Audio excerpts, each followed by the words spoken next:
un'azienda condotta da due fratelli che per vocazione fanno i vignaioli. Oggi con noi abbiamo Manuele e ci presenterà proprio la loro azienda e le caratteristiche del loro tipo di coltivazione. Buonasera, io sono Manuele e l'azienda nasce, innanzitutto è un'azienda agricola familiare, nasce negli anni 40 con nonno Dante, che diciamo era un'azienda a 360 gradi, cioè c'era del seminativo, c'era della parte zootecnica e si produceva anche del vino. Successivamente, quindi l'obiettivo era diciamo la sussistenza della famiglia.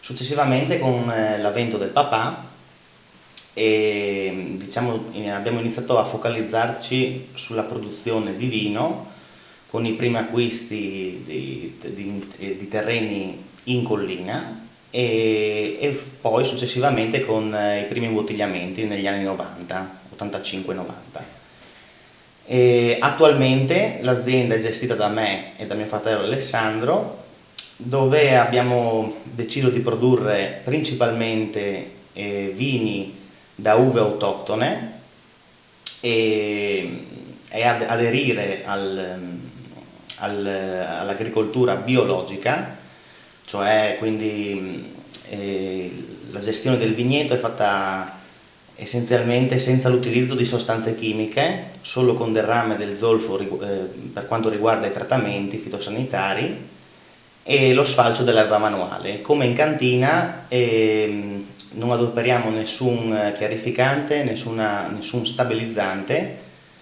e quindi l'obiettivo è attualmente quello di portare in bottiglia il terroir di Savorgnano. Per terroir si intende non solo il terreno, diciamo, ma una serie di fattori che sono la geologia, il microclima, l'altitudine, l'esposizione, i fattori fisici e chimici del terreno, un insieme di cose che determinano una struttura, l'unicità di un territorio. Questo noi vogliamo portare al consumatore finale. Savorgnano ha un terreno particolare, abbiamo la Ponca.